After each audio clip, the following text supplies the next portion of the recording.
안녕하세요, 소라게튜브입니다. 오늘은 소라게의 먹이에 대해 이야기해 보겠습니다. 소라게는 야생에서 다양한 종류의 먹이를 섭취합니다. 그리고 바다 소라게는 바다의 청소부라고 불리고, 육지 소라게는 해변의 청소부라고들 이야기합니다.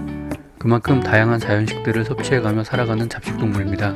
우리는 처음 소라게를 데려와서 업체에서 같이 구매했던 젤리를 먹여가며 사육을 하게 됩니다. 그런데 이 젤리는 해수염과 일정량의 당분 정도가 함유되어 있을 것입니다.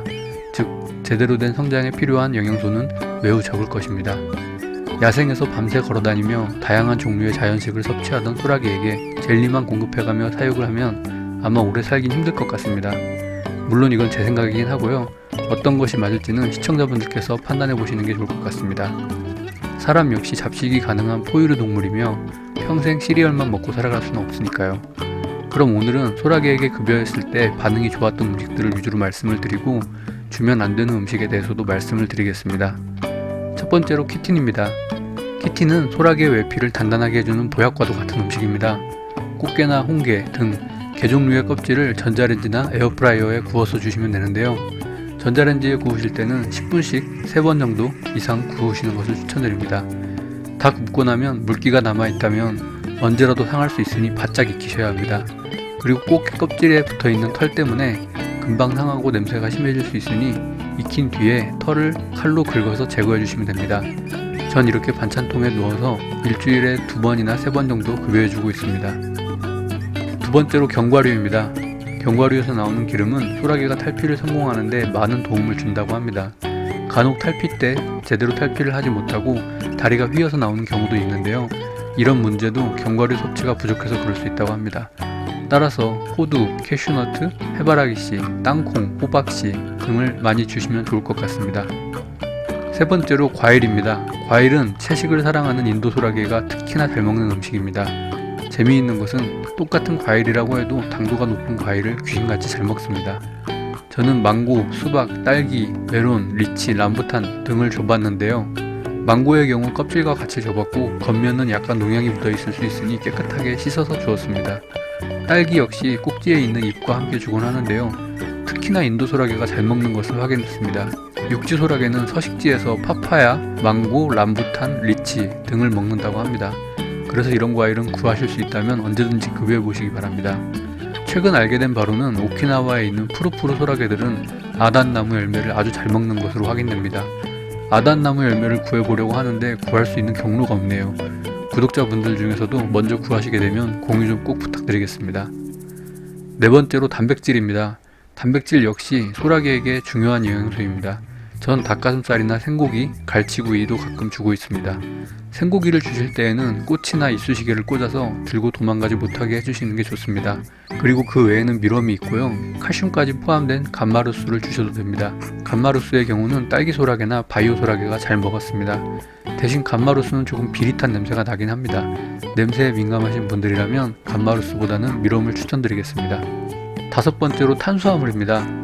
소라게들은 탄수화물을 너무나도 사랑합니다. 그 중에서도 옥수수를 줘보시면 얼마나 잘 먹는지 확인하시게 될 것입니다. 두 번째로 가장 주기 쉬운 것은 쌀밥인데요.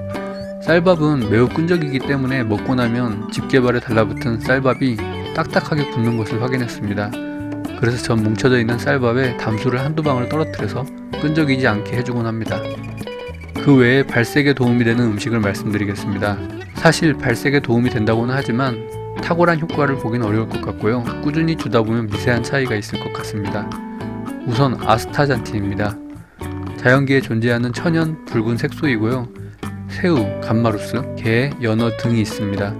거의 붉은 발색의 딸기 소라게에게 좋을 것으로 보입니다.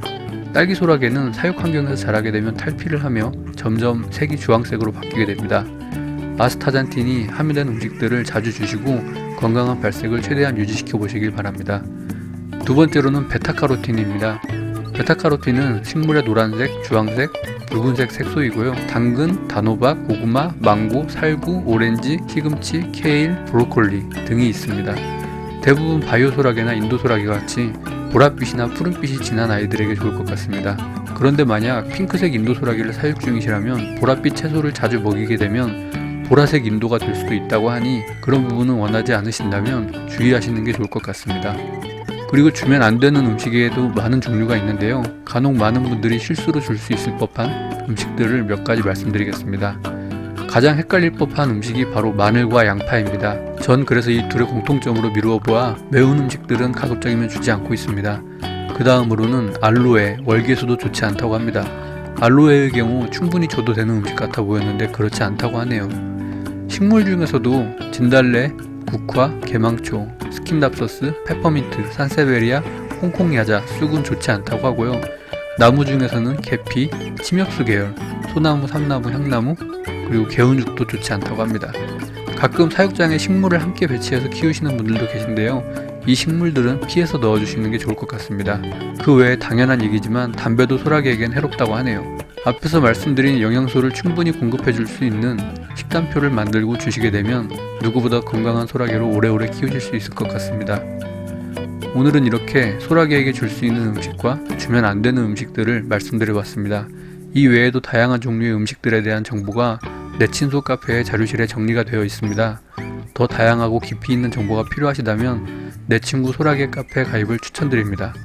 내친소 카페는 상업적인 목적 없이 오직 소라게가 좋아서 키우는 사람들만 모여있는 곳입니다.